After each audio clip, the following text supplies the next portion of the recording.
एक बार फिर से स्वागत है आपका हमारे YouTube channel AR commerce by Arvind पर। जैसे कि आप जानते हैं हमने एक इकोनॉमिक्स सीरीज शुरू की हुई है।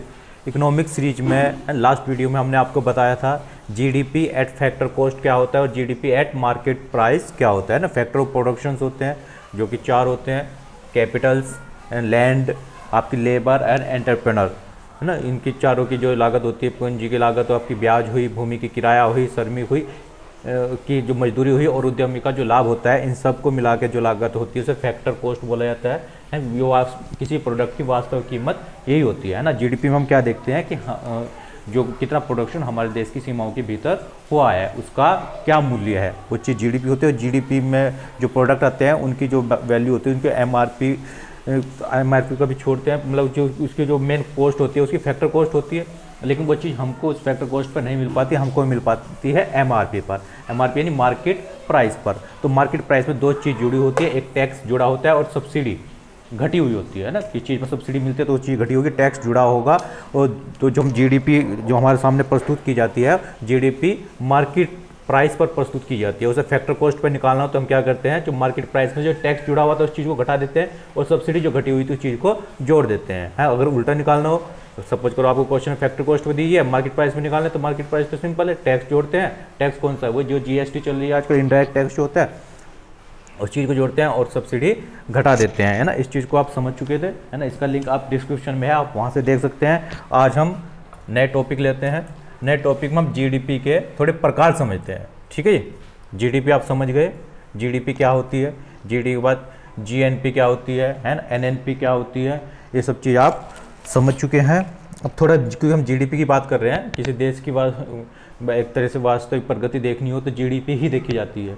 तो जीडीपी के बारे में हम बात कर रहे हैं, तो आज बात करते हैं हम जो है आज यहाँ बात करेंगे नॉमिनल जीडीपी। नॉमिनल जीडीपी क्या होती है, ठीक है जी। इसके अलावा आपकी रियल जीडीपी, रियल जीडीपी क्या होती है, और एक होता है पीपीपी जीडीपी। ये सब क्या होती है आज हम इनके बारे में देखने वाले हैं, ठीक है। इसके लिए आप पहले एक एग्जाम्पल्स लेते हैं।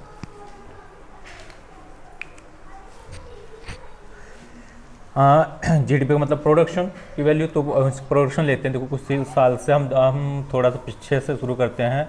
साल 2010, 2011 ले लीजिए, बीच में कुछ साल छोड़ के हम करंट में अगर आ जाएं तो 2020 और 2021 दो करंट ईयर के लेते हैं। इसमें किसी चीज़ का हम प्रोडक्शंस देखते हैं, है ना। ये तो आपके ईयर हुए, और किसी चीज़ का एक प्रोडक्शन और एक दूसरी चीज़ होती है मूल्य, है ना। कि मूल्य देखते हैं, सपोज करो चलो पेन का देख लेते हैं, पेन देख लीजिए, पेंसिल देख लीजिए, किसी भी चीज़ का एक छोटा सा समझने के लिए ले लेते हैं हम, है ना। पेन का मूल्य मान के चलो किसी एक प्राइस पर पेन सन 2000 जो 10 है, 10 में मान के चलो कि 2 रुपये था, ठीक है। 2011 में हुआ जी 4 रुपये, ऐसे कुछ घटा होगा बढ़ा होगा। 2022 की अगर बात करें, है ना, सपोज करो यहाँ हो गया आपका ये 10 रुपये और 2022 में हो गया 12 रुपये, ठीक है। ये तो हुई प्राइस की बात, लेकिन मेन चीज़ होता है प्रोडक्शन। इनका प्रोडक्शन कितना हुआ होगा, है ना। सपोज करो जो 2010 में जो प्रोडक्शन हुआ है वो है 10 पेन का। 2011 में प्रोडक्शन थोड़ा कम हुआ, ये आ गया 9 पे, ऐसे बीच में कम ज़्यादा हो रहा है, लेकिन फाइनली 2020 में आया है वो 8 हुआ। और 2012 में जो आपका प्रोडक्शन हुआ है वो और कम कर लीजिए 7 का हो गया, ठीक है जी। समझ में आ रहा है आपको। अब ये प्राइस और इन प्रोडक्शन के बेस पे हम देखते हैं इनके टोटल मूल्य कितना हुआ, वो टोटल मूल्य ही जीडीपी है, ठीक है। जीडीपी क्या है, वस्तु का वास्तविक जो इनका जो मूल्य आ रहा है, जैसे यहाँ 10 दूनी 20 रुपये, है ना। ये आपकी नॉमिनल जीडीपी। तो आपकी जीडीपी में कितना आया है, 20 रुपये, यहाँ 4 निमा 36 रुपये, ऐसे ऐसे आते हैं। 10 अट्ठे 80 रुपये और 12 सतह 84 रुपये, ठीक है। तो ये कीमत हम निकाल रहे हैं कि हमें यहाँ 10 चीज़ का प्रोडक्शन किया है, लेकिन 2 रुपये का रेट है, तो टोटल जीडीपी हमारी 2010 की 20 हुई। यहाँ 4 का प्रोडक्शन किया है, 4 रुपये रेट चल रहा है, तो 36 रुपये की आपकी जीडीपी हुई। 8 का प्रोडक्शन किया है 10 रुपये के हिसाब से, 80 रुपये की आपकी जीडीपी हुई। यहाँ 84 रुपये की जीडीपी हुई। तो आप ये देख रहे होंगे, तो जीडीपी यहाँ 20 की थी, इस साल की 36 की हुई। तो जीडीपी अगर आप देख रहे हो तो ध्यान से देखोगे तो जीडीपी बढ़ रही है ना। आप क्या देख रहे हो, हर साल आपकी जीडीपी बढ़ रही है, ठीक है। तो क्या ये चीज़ सही है? क्या ये हमारे रियल जीडीपी है? रियल जीडीपी हमें पता चलती है रेट के हिसाब से। देखो रेट देखिए, अगर पहले रेट कितना था 2 रुपये, फिर 4 रुपये, फिर 10 रुपये और 12 रुपये, तो महंगाई तो बहुत बढ़ गई। 2 से कोई रेट चीज़ 20 पर आएगी तो जीडीपी हम सही चीज़ नहीं निकाल सकते, क्योंकि इसमें महंगाई का तत्व भी शामिल है, ठीक है। हमारी जीडीपी तो है, लेकिन ये हमारे रियल जीडीपी नहीं है, नॉमिनल जीडीपी, नाम मात्र की जीडीपी, जो किसी काम की नहीं है ना। किसी चीज़ से तुलना करनी हो तो ये तुलना नहीं की जा सकती। जो देश अपने जीडीपी का आंकड़े प्रस्तुत करते हैं वो नॉमिनल जीडीपी नहीं करते। उसके लिए हम आपको एक नई चीज़ निकालनी होती है, रियल जीडीपी। रियल जीडीपी, ये जो जीडीपी है ये नॉमिनल नहीं है कि इसमें महंगाई शामिल है ना। बिना महंगाई के हमें देखना होता है, तो उसके लिए हमें क्या करना पड़ेगा, जो प्राइस दिए हैं इतने साल के, इसमें से किसी एक साल को बेस मानना होगा, है ना। किसी एक साल को आधार मानना होगा। आधार क्या होता है? एक होता है आधार वर्ष। आधार वर्ष जनरली एक औसत मूल्य होता है इसमें, एक ऐसा वर्ष का मूल्य। एक पहली बात है, एक ऐसा साल लेंगे जिसमें ना हमारे देश की प्रगति बहुत ज़्यादा हुई हो, ना प्रदेश की प्रगति बहुत कम हुई हो, है ना। नॉर्मल साल रहा हो, ना उस साल में कोई युद्ध हुआ हो, है ना कोई कोरोना आया हो, है ना, कोरोना जैसी बीमारी, कोई महामारी ना फैली हो। एक नॉर्मल ईयर्स लेते हैं, उसको बेस मान के सभी सालों की जो जीडीपी है उससे की वैल्यू की जाती है। कैसे की जाएगी? पहली बात आधार वर्ष, जो हमारे इंडिया की बात करें, वर्तमान में बात करें, जो आधार वर्ष है हमारा 2011-12, ठीक है जी। जो 2011-12, तो 11-12 तो आप समझते हैं क्या 11-12 मतलब हमारा जो वित्तीय वर्ष होता है, फाइनेंशियल ईयर होता है, ये 1 अप्रैल से शुरू होता है और अगले साल की 31 मार्च को समाप्त होता है। इसलिए 11 और 12 ले जाते हैं, मेन इसमें 11 ही हुआ है, ठीक है। 9 महीने 11 के और 3 महीने सन 2012 के लिए जाते हैं। तो हमारा जो आधार वर्ष है वो लिया गया है। तो इस एग्जाम्पल के हिसाब से अगर हम लें तो हमारे जो 2011 है इसमें मूल्य क्या था 4, तो बाकी सब मूल्य भूल जाए, सिर्फ 4 को याद रखेंगे, है ना। अगर हमें रियल जीडीपी निकालनी है तो रियल जीडीपी यहाँ प्रोडक्शन कितना था 10 का, तो 10 की गुना 2 से न करके हम 4 से करेंगे, तो जीडीपी कितनी हुई 40। अब यहाँ 9 गुना करेंगे 4 से, 36 हमारी जीडीपी हुई, है ना। ऐसे जाके यहाँ 8 और गुना करेंगे 4, तो हमारी रियल जीडीपी कितनी हुई 4 8 32, और फिर यहाँ 7 और गुना 4 से ही करेंगे 28, तो हमारी जो जीडीपी है, रियल जीडीपी है, ये है। अब इसमें आप ध्यान से देखोगे, यहाँ 40 थी, फिर घट गई घट गई घट गई। रियल जीडीपी तो हमारी घट रही है, ठीक है। क्यों घट रही है? क्योंकि महंगाई इतनी ज़बरदस्त थी। अगर महंगाई ना बढ़ती है, 4 रुपये रेट है तो 4 रुपये ही रहता, तो जीडीपी हमारी प्रगति नहीं करी। हमारा वैसे देखो जीडीपी, ये प्रोडक्शन से हम देखेंगे तो प्रोडक्शन तो घट ही रहा है, 10 9 8 7 प्रोडक्शन घट रहा है, तो जीडीपी भी हमारी घट रही है ना। जीडीपी बढ़ाने के लिए आपको प्रोडक्शन बढ़ाना होगा, है ना। आई होप आपको समझ में आई, ठीक है जी। फिर जैसे आप जानते हैं हमारे फिलहाल जो जीडीपी है वो लगभग 3 ट्रिलियन है, लगभग 3.25 के लगभग 3 ट्रिलियन जीडीपी फिलहाल अब की चल रही है, जिसका 2025 तक लक्ष्य 5 ट्रिलियन का है ना, जो लगभग मुश्किल है क्योंकि 2 साल कोरोना की वजह से बेकार हो गए। तो आपको समझ में आया कि नॉमिनल जीडीपी एक नाम मात्र की जीडीपी होती है, तो ठीक है जी, ये किसी काम की नहीं होती। जो एक्चुअल जीडीपी होती है उसे रियल जीडीपी कहते हैं। कोई भी देश अपनी जो जीडीपी बताता है उसे एक आधार वर्ष के बाद बेस पर बताता है, और आधार वर्ष यानी कि 2011 ले लिया, सर जिंदगी ये चलता रहेगा। ये आधार वर्ष चेंज भी होते रहते हैं, है ना। हमें टाइम टू टाइम इन्हें चेंज करते रहते हैं, क्योंकि जैसे टाइम बीतता है तो बहुत सारी नई नई चीज़ें मार्केट में आ भी जाती है, जो कि 2011 में नहीं थी, ठीक है, अब है, तो उसे भी शामिल करना होगा। ज़्यादा पुराना होगा तो सब सिस्टम महंगाई के हिसाब से भी गड़बड़ हो जाएगा। फिर वैसे वैसे विचार जो 2017-18 करने का विचार इस आधार वर्ष को चल रहा था, लेकिन अभी कोरोना की वजह से सब चीज़ें पहले ही चल रही हैं, ठीक है। अभी इसमें कुछ चेंज नहीं हो पाया है।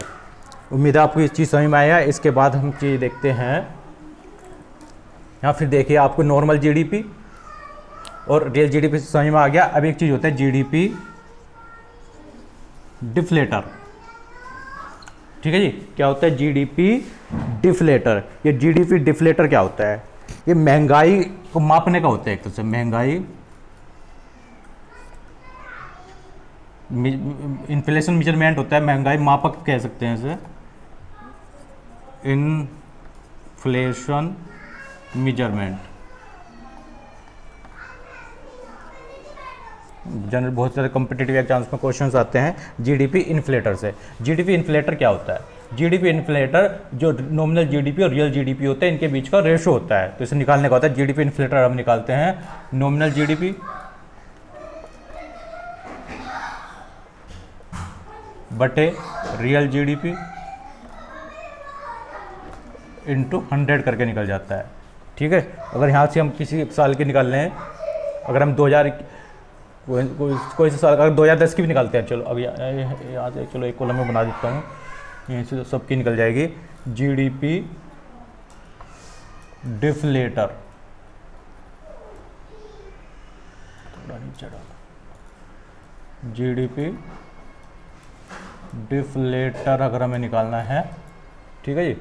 तो अगर हम 2010 का निकाल लें तो 2010 की नॉमिनल जीडीपी 20, रियल जीडीपी 40 गुना 100, 20 दूनी 40 और ये आएगी 50। अगर यहाँ से हम निकालें 36, सॉरी नॉमिनल जीडीपी, हाँ सही है 36 और रियल जीडीपी 36, दोनों चीज़ 36 ही हैं। 36 बटे 36 गुना 100, तो ये 100 आ गई। और अगर बीच बीच में छोड़ते हैं तो फिर यहाँ इसकी निकाल ले तो नॉमिनल जीडीपी 80, रियल जीडीपी 32 गुना 100, 8 ढाई 80, 8 चौक 32 और 4 दूनी 25, 250।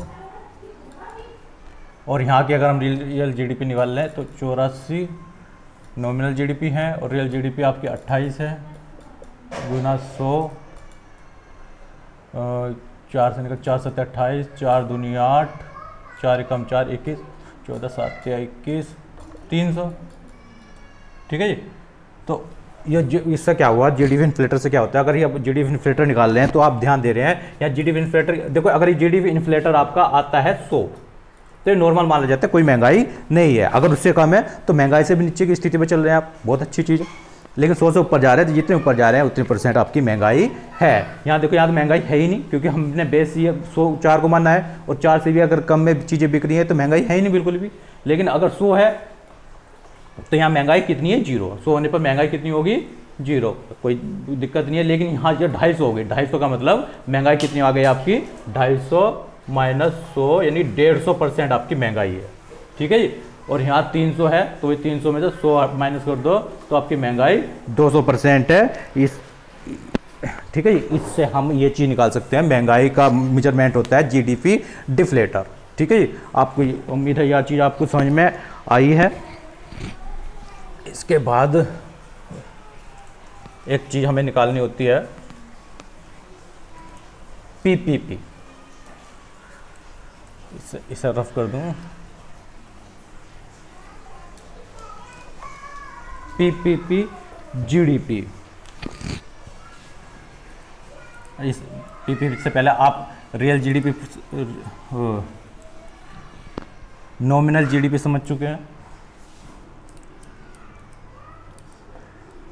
नॉमिनल जीडीपी आप समझ चुके हैं। नॉर्मल जीडीपी का जो आपका प्रोडक्शन है जो प्रोडक्शन है करंट का, उसमें करंट प्राइस से गुना करके निकाल जाते हैं। करंट प्राइस का यूज होगा। रियल जीडीपी, रियल जीडीपी आपका जो प्रोडक्शन होगा, जो करंट का प्रोडक्शन है उसमें बेस ईयर के प्राइस है, बेस ईयर का प्राइस लिया जाएगा तो आपकी रियल जीडीपी निकल जाएगी। और अगली नई टर्म लेते हैं पीपीपी जीडीपी, है ना। तो पीपीपी क्या आता है? पीपीपी इसकी फुल फॉर्म होती है परचेजिंग पावर पैरिटी। देखो जो हमारी जीडीपी है ना, रियल जीडीपी, जीडीपी के बेस पर, जीडीपी के बेस पर हम छठी, दुनिया की छठी बड़ी अर्थव्यवस्था है ना। पहला नंबर, पहला स्थान अमेरिका का है और हमारा छठा स्थान इंडिया का है। हमारा इकोनॉमिक में जीडीपी में कौन सा स्थान है? छठा स्थान है रियल जीडीपी के हिसाब से। लेकिन पीपीपी जीडीपी की अगर हम बात करते हैं तो इसमें हम, हमारा तीसरा स्थान है, थर्ड रैंक है इंडिया की। कितनी ज़बरदस्त हमारी जीडीपी है, हमारी स्थिति है वर्ल्ड में। और पहले स्थान पर इसमें चाइना होता है, दूसरे पर अमेरिका, अमेरिका भले ही हमसे ऊपर है लेकिन सिर्फ हमसे ही ऊपर है, पहले पे चाइना है। तो फिर इतना फ़र्क क्यों आ गया, है ना? क्या क्या बात है इसमें पीपीपी जीडीपी में? तो पीपीपी जीडीपी इसको हम चीज़ इसको समझते हैं।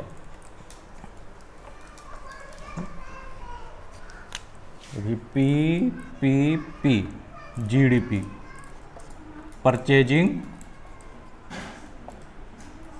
पावर पैरिटी, है नाम याद रखें, परचेजिंग पावर पैरिटी। जीडीपी तो है ग्रॉस डोमेस्टिक प्रोडक्ट। इसमें क्या होता है, हमें देखो हम परचेजिंग की पावर, हर एक की परचेजिंग पावर अलग होती है ना। कमाई देखो, एक ए व्यक्ति है, एक बी व्यक्ति है ना। सपोज करो ये भी 10,000 रुपये कमाता है और ये भी 10,000 रुपये कमाता है, ठीक है। तो ये खुश है 10,000 रुपये कमाने के बाद, ये खुश नहीं है। क्यों? क्योंकि हो सकता है मान के चलो ये रहता है शहर में, ठीक है, और ये रहता है गांव में।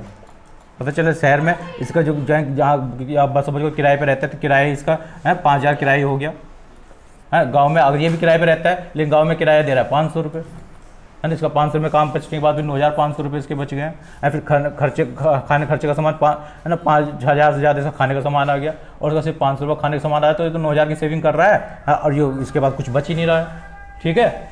कमाई तो दोनों की सेम है लेकिन परचेजिंग पावर है, इसकी परचेजिंग पावर ज़्यादा है, इसकी परचेजिंग पावर कम है ना। ये ज़्यादा चीज़ खरीद सकता है, उतने पैसों में ये चीज़ कम खरीद सकता है।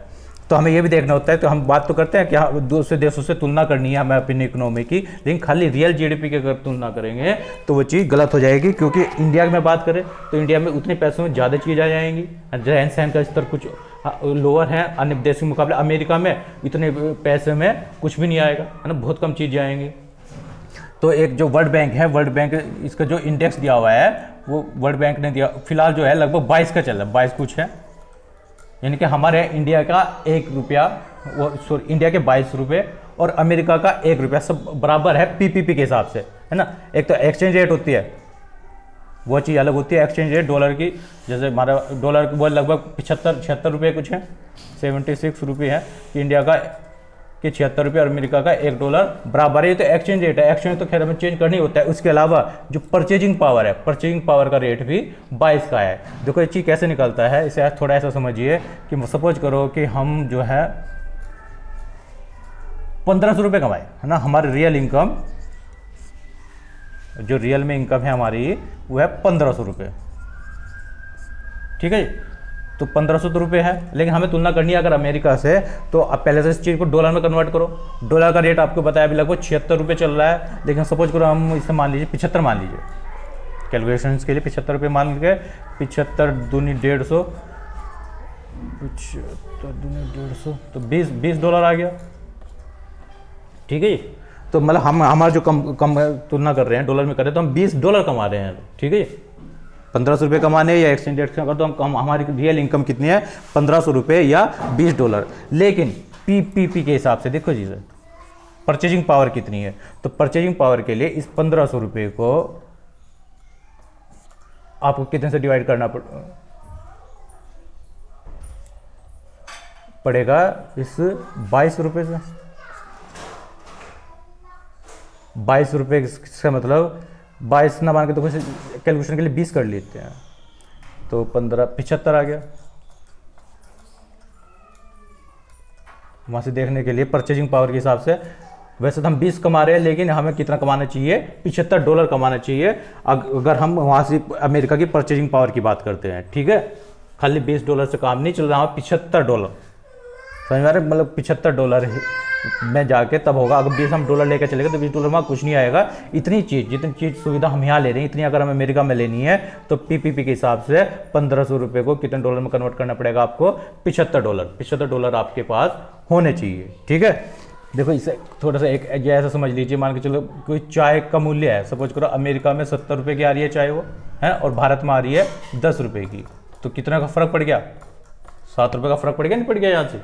तो परचेजिंग पावर कितनी है अमेरिका की, 7 गुना ज़्यादा हुई, है ना। अगर हम यहाँ जब 10 रुपये डॉलर के हिसाब से वो तो कन्वर्ट कर लिए, डॉलर ही मान रही है हम चीज़ को, वो तो कन्वर्ट करना ही होगा। उसके बाद भी अगर हम वहाँ 10 रुपये लेके जाएंगे तो वहाँ तो चाय भी नहीं मिलेगी, वहाँ की चाय ही 70 रुपये की है, तो हमें उसके हिसाब से फिर वहाँ चलना होगा कि हमारे पास 70 तो होनी चाहिए। खाली चाय की अगर हम बात करें, लेकिन ओवरऑल बात करें जो वर्ल्ड बैंक दे रहा है कि वहाँ परचेजिंग पावर भी है ना, पहले तो अपनी मुद्रा को डॉलर में तो कन्वर्ट करिए, ठीक, डॉलर में कन्वर्ट करने के बाद भी वो कितनी होनी चाहिए, है ना, 22 रुपये ज़्यादा होनी चाहिए, ठीक है जी। ये आपकी परचेजिंग पावर पैरिटी कहलाती है। ये तुलना कर दी है, तो किसी वस्तु के वैल्यू को समान लाने के लिए, है ना, एक तरह से तुलना की जाती है।